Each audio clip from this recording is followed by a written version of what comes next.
Well, good morning, Pastor Matt. Good morning, Pastor Joe. How you doing today? Doing great. Appreciate you sitting in for Brandon this week. Hey, no problem. Glad to do it. He's enjoying some family time. I think this is fall break up in, kind of up in one of your favorite parts of the world. Oh, you mean God's country? Okay. Yeah, up around, what, there's a college up there or something. Yeah, right? I think it's Liberty University. Liberty University? Maybe? Okay. Could it be? Yeah, it could be. It could be. You know, you're a walking commercial for Liberty University. Well, kind of, yeah. I do have a lot of merch, and I should have worn my Liberty shirt today. Or your Liberty shirt. But anyway, Pastor Brandon's gone. He's traveling this week and enjoying some family time. So hope he's getting some rest. Yes, and definitely. Sound like they had some fun things planned. But it was a good day here at Hopewell yesterday. Yes, sir. Very good day. Lots of great things all over the place. You know, baptisms. That Mission fair. Yeah, lots, and we're doing that for several weeks. And 3 weeks this year. 3 weeks. Yeah, that was really cool to see so many people stopping at the little at the booths and just having what they were interested in and sharing. I mean, it was just really cool. There's a lot of awesome ministry that's happening out there. So For real. And the fact that we have enough ministry partners in our backyard and across the world that we can do that for 3 Sundays in a row is just phenomenal. It really is. It's mind blowing to think of the scope of the ministry of Hopewell, you know, and all the ministry partners to think of, you know, what they're doing all over the world. Right. It's really mind blowing. It is. And that's not to pump up Hopewell either. I mean, we're nothing. We're just vessels, and you know, God is just choosing to do some amazing things. Well, I think it's cool because we're not making it all about Hopewell, right? To where it's got to be our ministry that's doing this. It's like, hey, here's our partners in ministry that are out here doing things that we may not be able to accomplish, and so you know, it's a teamwork. You know, we're all a team. We're on the same team, and so we're trying to, you know, reach people with the gospel. And so we find those people, and Larry does a great job of finding those people that, that are aligned with us, you know, to make sure we do that. I know, like, just going to Honduras with this past year with them and seeing Glow and their organization and what they stand for and do is like, you know, you just know when you're there, it's like, man, these people are certainly aligned with Hopewell and what we believe. People. These are our people, you know. So yeah, that's just really cool to watch that happen on Sunday. So it is. And I think it's a good perspective for our congregation and for believers in general, just to realize that the kingdom, the work of Jesus Christ in this world is so much bigger than one congregation, one denomination. Right. You know, it's so much bigger. Yeah, 100%. And that part of what we're wanting to get people to realize as we're going into this Family Fun Day. You know, that's one of our biggest events throughout the church year, and we're doing it in fall this year. Because why would we do that? Because it's screaming hot when you do it in the summer, and then you got to battle the storms and we battled storms the last 2 years. Yeah, massive storms, and the stress that an afternoon thunderstorm can bring when you're supposed to be out there setting up is just immeasurable. Yeah. So I'm glad we're doing it a little bit different this year. And, you know, we planned it for the fall for those reasons. And then God put it on the 26th, you know, just the week of Halloween. And that sparked an idea in a discipleship team meeting one day about what could we do to redeem that week, you know, that often gets celebrated for things that, you know, we wouldn't agree with, but you know, how do you impact the gospel, impact the darkness with the gospel in a week when the nation is just so focused on things that are part of the occult or you know, a celebration of death or however people might interpret it, but you know, and I think one of the things that we do that we're going to get to do this year is take that opportunity of that lost person coming to your door to get them some things that are going to meet them where they are. I mean, what an opportunity, right? I mean, you're probably never going to find that opportunity ever again. Right. You know, it's one of the things, like, you teach your kids to, like, not go talk to strangers and not do things like that. And then on this night, it's like, oh, it's okay, totally cool. Let's just go, and do that. But I mean, all these people are coming to your front door, and what a tremendous evangelism opportunity that you have to share the gospel. To think that many packets could go out and the gospel could be shared over 10,000 times. To start with is just a phenomenal opportunity that we just felt like as a discipleship team, like I think we should capitalize on that. Yeah. And we're talking about over 10,000 times. And we're trying to explain that, but maybe we'll just take this opportunity right here to explain that a little bit more. I mean, so in those packets that people are getting, there's going to be a booklet. That's the story film that we watched in the middle of the service yesterday. And that booklet is that film in print. There's also a link on the back of that booklet that takes them to an online version. We're hoping that people that receive these packets will watch this film and see the unfolding of God's story, the gospel, from the beginning to end, as it follows those worldview questions and meets them where they are. And inside of those packets, there's also another card, a little business card, where they can scan a QR code, and that takes them to an online version of the film. And we're hoping that the people that receive these packets will take that card and pass that on to somebody else. But the cool thing about Spread Truth, who's the producers of the story, is if you use the online version of the film and register with an account with them and share that film on your social media, then you're going to get an update every 30 days that will track the link you shared on your social media and how it connects all across the world. Yeah.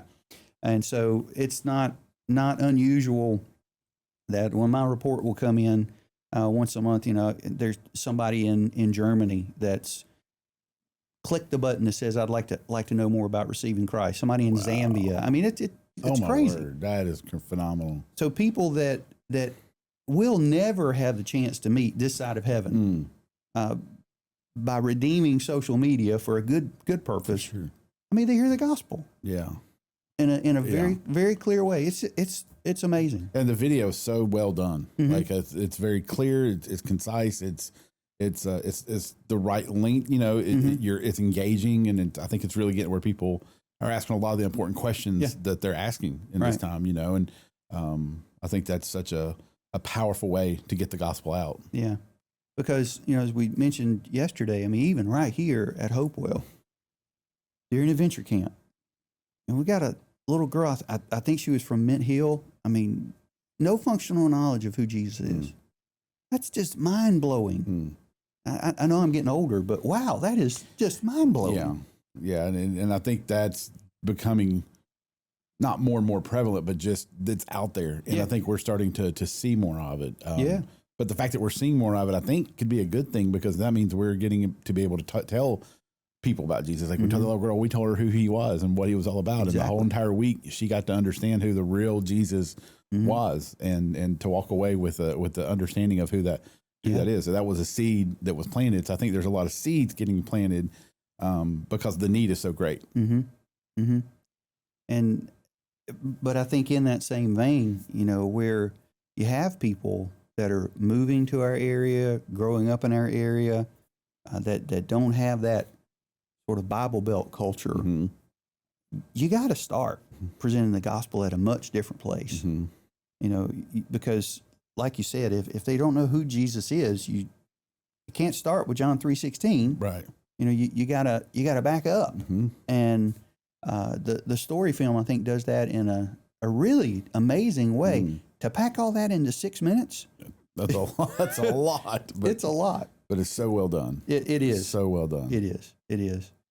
So I'm really excited about what can happen through the handing out of these packets. And I did have a couple of people ask yesterday, what about people that aren't going to be able to come to the Family Fun Day, and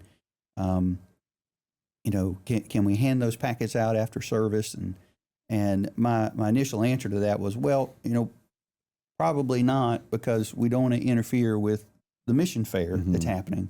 But I think we definitely can do this. If we don't hand out all 5,000 packets at the Family Fun Day, they'll be available here at the church office, the week of. Sure. And you can come by and pick up whatever's left. But my hope is there's not any left. Right. So, yeah, that'd be great. And I think it's a great way to take the Family Fun Day event that we had and also make it an outreach to our community and to kind of marry both of those together, to coming right off, Halloween. And I think there's so many people that, they look at, and the conviction I've had over the past couple of years with Halloween has just been, you're never going to find a better opportunity to do that, because we, in our neighborhood, now every neighborhood is different, but our neighborhood, we have, over the past couple of years, we've just had hundreds. We'll have 300, 350 kids come around our neighborhood and, come to our door, knock on our door. And so we're just like, I told Ashley a couple of years ago, I said, man, we really need to, let's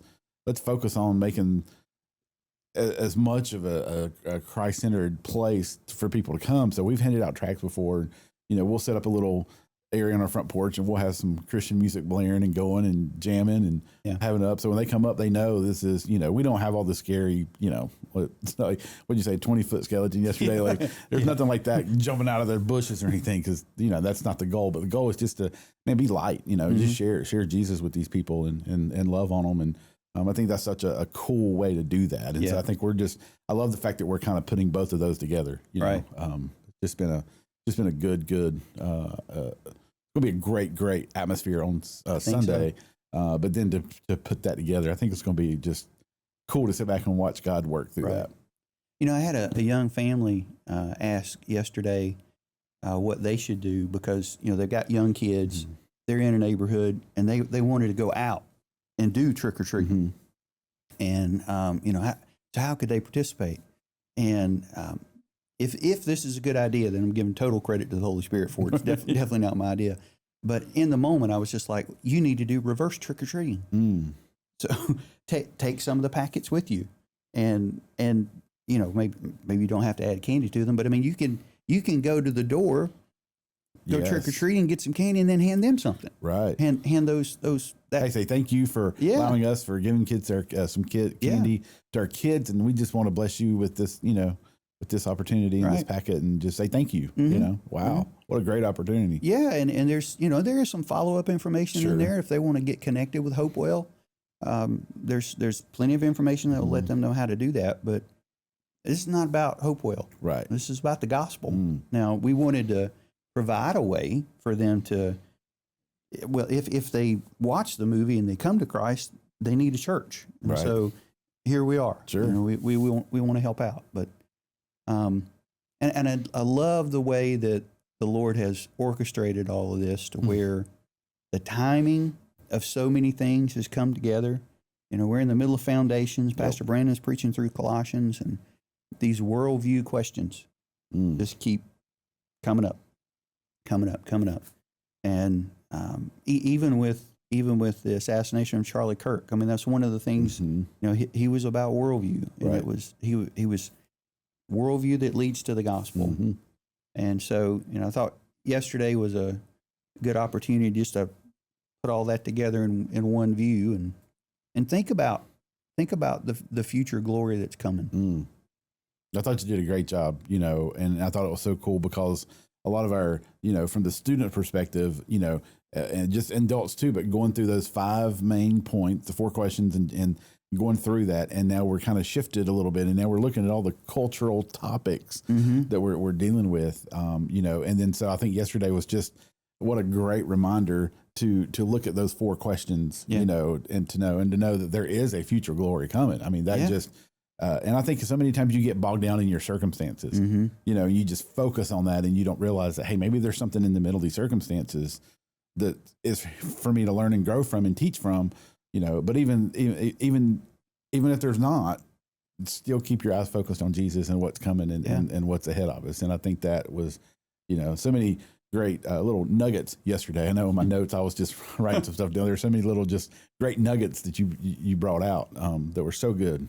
Well, it's comforting to me to realize that, Paul's writing Romans back in the first century early first century, really. And for him to already be talking about the creation and humanity groaning, with this sense of expectation that it just can't be like this forever. There's got to be, a rescue. To realize that, here we are 2,000 years later, and that expectation's still there. And it's not dampened. I don't believe. You would think if you're waiting for something and it takes over 2,000 years and there's, still no immediate sign of it, meaning the eastern sky is not splitting as we speak. Just checking. Then, how do you keep that hope alive? Particularly when you're walking through these lessons that the students are doing and the adults are doing and talking about these difficult issues, homosexuality, transgenderism, socialism, and, we flip on the television and you see all these protests that are happening all across our country right now. How do you keep hope alive? How do you do that? I think you got to do exactly what you said yesterday. Just keep pointing to the future glory, that we live in a fallen world, and there's going to be sin all around us. And I think we just have to keep focused that, hey, the glory is coming. Yeah. And, I love the part where you said, don't get so bogged down in it, but don't get so focused on it either. It's kind of like a dual reality that you have to live in here of knowing that this is where we live, but we also have the future that's coming. Yeah. And I think you have to kind of balance that, because you don't want to go almost too far either way, because you may not get in, you may be in the best of the headspace in there. But I think if you can balance both of those, and I think that's really, really a powerful place to be. Yeah, I think our country, particularly with a lot of things that have happened recently, I think we're ripe for a revival of hope. I think that's the right way to say that. Yep. We're ripe for a revival of hope, because there's so much despair and so much disunity and that's probably not the right word, because there are some things that are non-negotiable and we're not going to be unified on, but hate, I guess, is the right word. There's just so much vehement hate that's out there. It just doesn't seem like there's any hope, that it just seems like it's getting better. But I think that's what puts us in a place to where it's time for a revival of hope, which, if Christians will view that in the right way, what an amazing opportunity that is before us. When people are on the verge of despair and we have the hope of Jesus Christ, what an amazing opportunity to share that. I think that's one of the things that's important for us to contemplate when we talk about the fact that we don't live in the Bible Belt, and you can't start with just opening your Bible. Obviously we get to that point, but sharing the gospel with people has to begin where they are. And I find it interesting that if you follow Jesus' methods as he interacted with people, the woman at the well, blind Bartimaeus, all these people that he interacted with, the rich young ruler, for that matter, somebody who rejected and walked away. But he interacts with them where they are. Where they are. That's key. It's key. You got to do that. I think a lot of people want to start almost where people are in their life. You need to be where I'm at. And you need to be where I'm at. You can't start at that point. You've got to go back to where these people are. We had a situation just a couple of weeks ago after youth one night, and a girl walked up to me, and her mom came in, and they were just like, they're searching. They said, hey, we're not Christians. We're not really believers. We've never been in church. And just said, we just want to talk and see what, talk to you and get your ideas and some thoughts. And so they came, and the mom was even very engaged in the conversation. Yeah.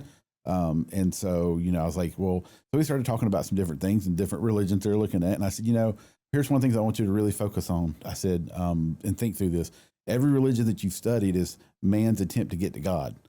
I said, but I want you to understand that Christianity is totally different, and it's God coming to us. It's the only one out there that God comes directly to us and says, I want you to be with me. Yeah. Everything else is you trying to get to God. And I said, you're going to eventually get to the point where you're going to feel like you're in a hamster wheel. You're going to be spinning and running and going and going and going, and you're going nowhere. Yeah. I said, because you're never going to be able to attain to where you need to go to get to God. Right. You know, and so there were some good points that were made through that we got to do. And so I said, well, do you happen to have a Bible? They were like, no, we don't. So I was like, here's a Bible. You can take this and you can go with it. So great conversation, very friendly. You know, it wasn't hostile or any way, shape, or form. So then we ended up coming back a couple weeks later, and the mom comes back, and the girl comes back, and she shows me her brand new Bible that the whole entire family bought. The mom went and bought Bibles for everybody. Yeah, that's great. And so it's just one of those things that's like, wow, I think you just got to start where people are. Got to start where they are. You know, and you got to listen. You know, so many times, and I'm so guilty of this, I think Christians are really guilty of this. It's like we don't listen to what they're saying. And when you listen to what they're saying, then you can kind of assess where they are and how you can then apply the gospel to where they are and apply these questions. Where did I come from? You know, you can walk through some of those questions because people are asking those questions. You just got to figure out kind of where they are, and then you can kind of apply that to it. Yeah. You know, I think this is probably years ago, I did a brief evangelism course called Share Jesus Without Fear. You remember that? I do. And one of the best techniques that I was taught through that course was just how to get into what we would now call a gospel conversation. And it was just, it was so non-confrontational, but it was exactly what you're saying. You listen. So the first question you do is you get in just a regular conversation about family, job, career, small talk, airplane talk. You know, you sit next to somebody on an airplane, get in, just talk with them. And then eventually you just say, you know, do you have any spiritual beliefs? Now, that can be an uncomfortable question to start with, but it's only weird if we make it weird. Right. You have any spiritual beliefs? And you know, that might catch some people off guard, and they might not, what do you mean by that? Well, I would say at this point, go right into those worldview questions. Well, where do you think we came from? And then be quiet and listen and let them talk. You know, well, what do you think the purpose is of life? And let them walk through their worldview. And quite frankly, it might be the first time that anybody's ever asked them to do that. And that's a great exercise in them trying to put it all together. What do I really believe? And they may come to the place that there's, wait, that doesn't make sense. Right. You know, there's some disconnects there. But to get back on point, ask them what they believe and actually listen. And then when they're finished, this was the great turning point, the great question that I thought was this. You ask them, if what you believe weren't true, would you want to know? Wow. Now, I guess on a rare occasion, and I have had this happen, on a rare occasion, somebody say, no. just don't tell me. Okay, well, good talking with you, you know. But 9 times out of 10, 95 times out of 100, you know, they're going to say, well, yeah. And then you have an open door right there to start back with those worldview questions. Well, here's where I believe we came from. Here's what I think is our purpose in life. Here's what the Bible says about what went wrong. And here's the hope that we have for the future. And you just walk them right through the story. And that meets, and that meets people where they are. Because every human being wrestles with some version of those questions. 100%. Yeah. You know, it's interesting. So I was in a conference last week in California. Yeah. And so we're starting a podcast for our students. And so we have this big question we're asking everybody is, what is your thoughts on cranberry sauce? Canned cranberry sauce. Okay. The kind that you cook out of the can and it like kind of everywhere, just flops everywhere, right? Makes that noise. It's just like, it shouldn't make noise coming out of the can, but it does. Okay. So that was like question. So when I was out in California, I went to the downtown Disneyland part just to kind of hang out and see. And so I had a little microphone and I would just go and start asking random people, be like, you know, and the funny way I would get them in is they were standing beside this, like taking their pictures at these things and they were all taking selfies. And I'm horrible at taking selfies. I cannot take a good selfie to save my life. So I was like, hey, would you mind if you want me to take your picture for you? They're like, oh, that'd be great. And that right there led into me talking about, hey, let me ask you about cranberry sauce. What are your thoughts on that? And, we got some video for it and put on podcast, which is great. But it was like, it opened the door to a lot more conversation. And so I had several that were like, no, so why are you doing this? I said, we're trying to create a clean, a clean podcast for our students just to listen to and learn more and grow in their faith. And that opened a couple doors. I got to share Jesus with a couple of them. Yeah. And a couple of them I found out actually worked at churches. They were assistants at their local church, and they were so excited. They're like, "You're out here doing something like that." They were so excited. So, just for me, it was a good refresher of like, well, what the power of a question. A simple question is cranberry sauce, right, can lead you into the gospel. So, it was just a neat way to realize, man, what an incredible opportunity we have in our culture right now. Because I think people are more open now than they've been in a really, really long time. People are definitely searching. People are definitely searching. Even the ones that appear that they're not searching are searching because there's so much pain and dysfunction and frankly, I think the protests that are happening this week are evidence of that. I would disagree politically with the vast majority of the people out there on those streets. They're out there taking time away from their weekends off and their family and all the other things that normal people would be doing because they're so distraught with the fact that, frankly, their worldview's not working. Right. So what do we do with that? And I think one of the things that we have to be really careful about as believers is seeing people that disagree with us as the problem. People who disagree with us don't disagree just with us. They disagree with their maker. And that means they're not the problem. That means they're the mission. That's right. That's right. And that's a big part of Foundations. Yeah. That is kind of weaved throughout the entire 13 weeks is that, they're not the problem. Right. That's who we're supposed to be loving. That's who we're supposed to be going after and telling them, hey, there is a better way, that you were created for a purpose and a plan. Yeah. And here's what that is, and I think that's what people are looking for. And there's a future hope. Absolutely. If you choose to have it. Absolutely. Yeah. Well, Matt, thanks for sitting down with me today, talking through things. I'm glad you're back. It's good to be back. We missed you last week, and I'm still on West Coast time though. So are you? Yeah, okay. I'm struggling getting back to the. We'll get you some coffee and cranberry sauce. We'll get that. No. Coffee good, cranberry sauce no go. Well, there's probably cranberry sauce flavored coffee out there. So. Oh no! I'll just take regular. Maybe not. All right. Well, thanks so much for joining us this week on the Sunday Rewind, and we love getting to walk back through the message together, and we're glad that you're taking time to watch. Thank you for that. If you've got questions about the sermon, the scripture, or something that's happening in your personal faith journey, we would love to hear from you. Just send us an email at studio@whatasavior.com, and each week, if we get questions, we'll select a couple of questions and take some time to answer them right here on the show. Until next time, stay encouraged, keep your eyes on Jesus, and we'll see you next week on the Sunday Rewind.